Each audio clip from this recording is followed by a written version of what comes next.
J'adore que tu dis ça déjà, parce qu'aujourd'hui on m'a posé justement la question c'est quoi le but de la vie? Et je lui ai dit je peux te parler de c'est quoi le but de la vie pour moi. Ça ne veut pas dire que c'est le but de la vie pour toi, ou ça ne veut pas dire que ça va résonner avec le plus grand nombre. Et je pense que chacun on peut avoir un but différent et on peut être heureux avec ça en fonction de qui on est, en fonction de nos aspirations et ce qu'on a envie dans la vie. Et je trouve ça aussi merveilleux de pouvoir accueillir que chacun peut avoir un but différent et qu'on peut aussi aimer l'autre là-dedans, que tout le monde ne doit pas être, on ne doit pas être tous semblables en fait. Euh, je trouve qu'on peut célébrer la différence et on peut aimer la différence et voir la richesse de la différence. Donc je trouve ça très chouette déjà que tu passes de la généralité à quelque chose de plus personnel, parce que je pense pas avoir de vérité non plus. J'ai plein d'expériences mais j'ai pas de vérité. Et je pense que c'est la même chose pour tous en fait. On a la seule vérité qui soit, pour moi, c'est ce qui nous habite à chaque instant qui est vrai pour nous. Et puis comment ça évolue tout ça. Et donc, je sais pas, le but de ma vie aujourd'hui... Ouais, je pense que le but de, la vie, de ma vie aujourd'hui, c'est vraiment de vivre en conscience. De développer la conscience autant que possible dans ma vie et d'amener de plus en plus de conscience dans le monde. J'ai l'impression qu'on est vraiment à cette étape-là aujourd'hui dans le monde et que le monde appelle ça. Et c'est pour ça que je trouve que c'est tellement important qu'on soit soi-même au plus profond et au plus juste de soi en fait, qu'on ose notre différence aussi, qu'on ose cette plénitude, parce que c'est ça qui change les choses. C'est quand on ose être soi-même qu'on change tout ce qui tourne autour de nous et qu'on a la capacité aussi de changer le monde. Pour moi, c'est ça le but de ma vie. On est chacun le plus beau cadeau qui soit pour soi et le plus beau qui soit pour le monde entier. Pour moi, véritablement, quand on se coupe d'une part de soi, quand on n'ose pas être pleinement soi-même, ben, c'est une lumière qu'on éteint dans le ciel, quoi. C'est une étoile qu'on empêche de briller. On prive le monde d'un cadeau. Et combien on est à se couper de soi. Et qu'est-ce que notre monde pourrait être si on vivait davantage qui on était? Si on arrêtait de se couper de soi? Est-ce qu'il y aurait plus ou moins de violence? Est-ce qu'il y aurait plus ou moins de guerre? Est-ce qu'il y aurait plus ou moins de pas assez, de manque, de famine, de pas assez de ressources, de ci, de là? Non, parce qu'à partir du moment où on est soi, où on est connecté à ce qu'on est, on est cette plénitude. Et donc on voit qu'il y a de l'espace pour tout le monde. Il n'y a même plus besoin de la compétition, on peut tous collaborer vers quelque chose. Parce qu'on voit qu'il y a de la place pour tout le monde. Que toutes nos différences, elles sont importantes. C'est une lumière différente dans le ciel qui s'allume à chaque fois, en fait. Ce que j'ai énormément découvert ces derniers mois, très fort, beaucoup plus qu'avant, même si c'était déjà présent, c'est de sentir combien le monde vit en moi. De vraiment tomber en amour avec la terre. De sentir comment cette terre vibre en moi, et combien cette connexion à la terre est importante.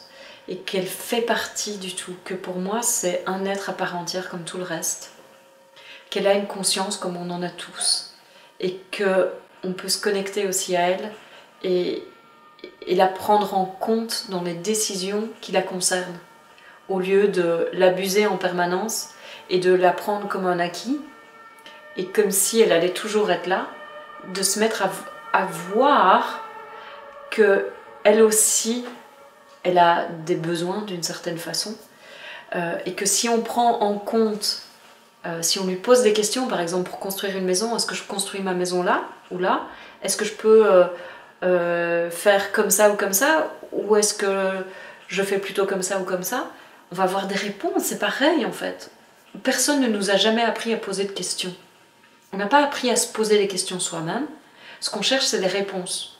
Parce qu'on croit que c'est ça la chose la plus importante. On pense que la réponse nous permet d'avancer. Et si c'était la question qui nous permettait d'avancer? Si la question ouvrait de nouveaux possibles et que la réponse enfermait dans quelque chose de fixe et de figé qui ne nous empêche pas de nous découvrir et de nous renouveler à chaque instant. Et donc pour moi c'est la même chose. Et si la Terre avait des réponses à nous donner, et si elle pouvait communiquer avec nous comme on communique ici, Simplement, on n'a jamais posé les questions. Et si l'écologie, c'était d'être connecté à elle, c'est-à-dire peut-être de se lever tous les matins et de dire « Tiens Terre, qu'est-ce que je peux faire pour contribuer à toi aujourd'hui ? Comment je peux contribuer à toi ?» Est-ce qu'on demande ça? Nous, en général, c'est on prend de la terre, on abuse de la terre, on enlève les arbres, on enlève tout ce qui fait qu'elle est ce qu'elle est, mais qu'est-ce qu'on lui donne? Comment on contribue à la terre? Et ce que j'ai ressenti énormément, vraiment cette dernière année, c'était combien j'ai l'impression que la terre nous appelle à nous relier à elle. Comme si elle nous appelle vraiment à un ancrage plus profond. Et dans ancrage, j'ai vraiment envie de dire, nous appelle à la prendre en compte en fait. C'est-à-dire à nous sentir connectés, à vivre reliés à elle. Et il peut y avoir plein de façons de le faire. Il peut y avoir se poser cette question tous les matins, se dire tiens, je prends 5 minutes chaque matin pour contribuer à la Terre. Et je lui pose la question, comment je peux contribuer aujourd'hui? Et ça ne va pas nécessairement toujours être un mot, ça ne va pas toujours nécessairement être une action. Ça peut être que juste le fait de poser la question, on va sentir que la Terre, en fait, de par notre question, elle-même contribue envers nous. Et on va sentir cette énergie qu'elle a, cette énergie pure en fait. Parce que la Terre, c'est magnifique cette énergie. Cette énergie pure, comment elle contribue à notre être. Et là, il y a un échange qui se fait. Et de cet échange, en fait, elle est nourrie. Pour moi, c'est aussi un être conscient. Donc ce qu'elle appelle, c'est aussi la conscience. Du fait de se relier à elle, c'est aussi de la conscience qu'elle amène. Et donc, plus on va rentrer dans cette relation, et plus quelque part, on va se développer aussi en tant qu'être conscient. Et donc, notre relation aussi, et ce qu'on va faire dans le monde, les actes qu'on va poser, vont aussi se transformer, en fait. Tandis que là, on vit principalement coupé de la terre. C'est ça. Comme on vit principalement coupé de son corps aussi. C'est pareil. On vit comme si le corps, c'était un acquis. Et on ne se rend pas compte qu'on peut poser des questions au corps parce qu'il a toutes les réponses. Il sait ce qui lui fait du bien. C'est ça vraiment dans la danse que j'ai mis au point. C'est vraiment se mettre à l'écoute du corps parce que le corps peut se guérir lui-même en fait. S'il est malade, c'est en général parce qu'on n'écoute pas tous les signaux, parce qu'on ne s'écoute pas soi, parce qu'on va à l'encontre de tout ce qu'on sent qui est bon pour soi, parce qu'on fait des choses comme si nous on avait toutes les réponses. On ne prend pas en compte qu'on vit dans un corps qui lui aussi a des besoins, et est-ce qu'on en prend soin? Et est-ce qu'on l'écoute? Et quand on se met à l'écouter, c'est pour ça que c'est un outil si profond en fait, et qui amène vraiment des transformations chez les gens. Moi je continue à en être surprise à chaque fois. Quand on se met à écouter le corps, comme quand on se met à écouter la terre, il y a véritablement quelque chose qui change, qui est au-delà du conscient. Parce que ça coupe toute mentalisation de quoi que ce soit. Et ce qui se passe, c'est comme quand on voit dans la nature, en fait, on relance le mouvement naturel de la vie. Quand on coupe les arbres, on coupe ce mouvement naturel. On décide que nous, en tant qu'hommes, on interfère dans le mouvement naturel de la vie, dans le mouvement de la nature. La nature, elle a un cycle qui est tout à fait naturel. Quand on l'empêche de fonctionner comme ça, elle devient malade. Quand notre corps, on l'empêche de dormir, si on nous coupe les doigts, on va plus fonctionner de la même façon, ok? Couper les arbres, c'est un peu couper les doigts de la terre, quoi. Donc, si on fonctionne avec notre corps comme on fonctionne avec la terre, il ne faut pas s'étonner qu'on tombe malade. Et c'est la même chose, en fait. Quand on est en couple, tu le disais, c'est merveilleux, quand on est en couple, si on ne prend jamais en compte son épouse, ça ne va pas durer longtemps, j'ai l'impression. Pourtant, c'est comme si on était en couple avec tout et chaque chose et chacun, et qu'on ne prend pas en compte l'autre. Mais on ne se prend pas en compte soi-même en fait. Quand on ne prend pas en compte l'autre, c'est parce que déjà on ne se prend pas en compte soi-même. Et donc la relation prioritaire, c'est vraiment avec soi. Et ça, c'est pas de l'égoïsme, c'est de l'altruisme hyper profond. Si je ne me prends pas en compte, je ne peux pas prendre l'autre en compte. Je ne prends pas en compte la terre, je ne prends pas en compte mon corps. En fait, je ne prends rien en compte. Donc la première étape, c'est toujours soi. Ouais, et on en revient à... C'est quoi s'aimer? C'est quoi entrer en contact avec soi? Et à apprendre, je pense, à se poser et à prendre des moments avec soi. Pour vraiment se découvrir qui je suis. Et qui je suis, ça ne doit pas être une réponse pour toujours. Qui je suis maintenant. Pour moi, la plus belle éducation, c'est être soi. Être soi. De nouveau, j'ai touché à ce thème-là aussi cet après-midi, et c'était combien il y a de parents qui se sacrifient pour leurs enfants. C'est horrible. Enfin, moi, je suis une enfant. J'ai été une enfant dont les parents, ou la mère en tout cas, s'est sacrifiée. C'est épouvantable le poids et la lourdeur qu'on vit quand c'est le cas. Et pourtant, ils ont l'impression de tout nous donner et tout faire pour nous. Ils ont l'impression de faire leur mieux. Et moi, ce que j'ai vraiment découvert, c'est que pour moi, la plus belle éducation, c'est d'être soi. Et parce que en étant soi, et en étant à l'écoute de soi, on va permettre à l'enfant de découvrir ce même mouvement. On va venir en soutien de l'enfant, de ce qu'il a en lui. On va pouvoir permettre à la graine qui est en chacun de grandir, au lieu d'essayer de tirer sur l'arbre et de faire en sorte que l'arbre pousse par ici, parce que j'ai décidé que c'était comme ça que ça devait être. C'est-à-dire, on va permettre à l'être unique qu'il est d'être ce qu'il est, au lieu d'essayer de contrôler qui je veux qu'il soit. Donc pour moi, être soi, être en relation avec soi, être à l'écoute de soi, c'est la chose prioritaire dans l'enseignement, dans l'éducation, parce que sans ça, je vais croire que moi je sais que lui ne sait pas et que je dois tout lui inculquer. Et si c'était pas le cas? Et si l'enfant avait déjà tout en lui et que j'ai juste à être le terreau qui lui permet d'être suffisamment en sécurité pour pouvoir s'appuyer et permettre à cette graine de grandir parce qu'elle sait comment grandir. Une rose, je lui dis pas comment grandir. Un enfant, c'est pareil, c'est comme une rose. Ça peut s'épanouir de la même façon si je mets assez d'eau, si je lui donne la terre suffisamment riche pour qu'elle grandisse, et si je l'arrose pas trop, mais assez, et qu'elle reçoit assez de soleil pour pouvoir s'épanouir. Un enfant, c'est pareil.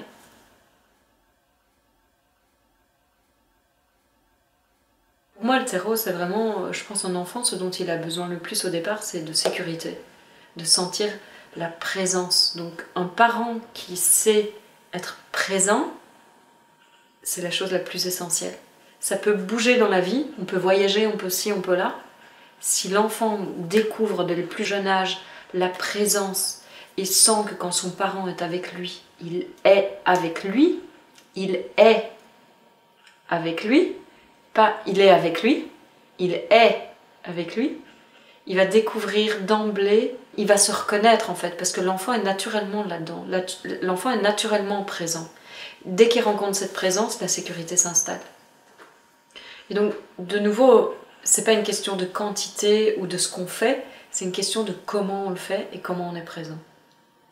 Et pour moi, ça permet à un terreau de s'installer. Ça permet à l'enfant de sentir une assise et de cet espace-là, de pouvoir lui-même se déployer. Et si on peut en plus soutenir ce mouvement-là en étant soi à l'écoute de soi, en lui apprenant lui à être à l'écoute de lui, en lui posant des questions au lieu de constamment lui donner des réponses, et en lui demandant qu'est-ce que toi tu vis, en l'incluant dans la vie aussi. Parce que la plupart du temps, les enfants ne sont pas inclus dans les décisions familiales, dans tout ce qui se passe dans la vie de famille, dans les communications. On croit qu'ils doivent être exclus. Alors, on n'est pas nécessairement obligé de tout dire non plus. On peut être soi-même intuitif et sentir ce qui est bon de dire et ce qui est bon de ne pas dire. Mais il faut savoir qu'étant enfant, on est hyper connecté, on est hyper intuitif. On sent ce qui se passe partout. Et si les parents ne disent pas, de toute façon, on le sent. On est bien souvent beaucoup plus en contact de ce qui se passe chez le parent que le parent lui-même. Donc, arrêtons de nous voiler la face et croire qu'on peut faire des secrets. De toute façon, quelque part, c'est là. Et c'est hyper insécurisant pour un enfant de sentir des choses et que l'adulte vienne nous raconter autre chose que ce qui se passe. Donc si on peut aussi prendre en compte sa sensibilité et lui demander ce qu'il vit exactement quand il se met en colère, qu'est-ce qu'il sent, qu'est-ce qui se passe, au lieu de l'engueuler, et instaurer un véritable dialogue, une véritable communication, une véritable rencontre, il y a autre chose qui peut émerger. Et pour moi, l'éducation, la base, c'est ça. Je pense pas que l'enfant a besoin qu'on lui dise comment grandir. Naturellement, ça se fait. Je pense pas qu'il ait besoin qu'on lui montre la direction, qu'on n'interfère pas et qu'on n'impose pas et qu'on n'essaye pas de le contrôler. Il est tellement intuitif que quel que soit l'environnement dans lequel il se trouve, il va sentir comment s'adapter. S'il est au milieu de plein de gens qui ne s'écoutent pas, il risque d'être hyper infernal. Parce que simplement, il va sentir tout ce qui se passe autour et il ne sait pas comment lui réagir et lui être parce qu'il n'a pas d'assise en lui, en fait. Et donc, si on peut le considérer comme peut-être parfois un symptôme de quelque chose qui peut se passer dans la famille, on va aussi pouvoir le prendre en compte lui en tant que part entière et pouvoir lui poser des questions et au lieu de croire qu'il est le problème ou qu'il a un problème. Et parfois un enfant qui est hyper actif ou intense ou qui crie beaucoup, tout ce qu'il demande c'est « Maman, viens t'asseoir à côté de moi, maman arrête-toi ». Et peut-être que la mère, elle ne s'écoute jamais. Et qu'il demande juste de la présence, une présence avec lui. Il demande peut-être la présence à soi, en fait. Donc si on peut voir les signaux différemment que comme on les a toujours vus, de nouveau, se placer d'une autre perspective, et imaginer une autre rencontre et une autre possibilité d'être en relation. Si on peut imaginer une autre hiérarchie, plutôt que je suis le grand, il est le petit, je sais, il ne sait pas, et qu'on peut commencer à voir comment est-ce qu'on peut vivre ensemble en tant qu'être égaux, alors je pense qu'il y a vraiment une véritable éducation qui peut naître de là. Merci. Avec plaisir.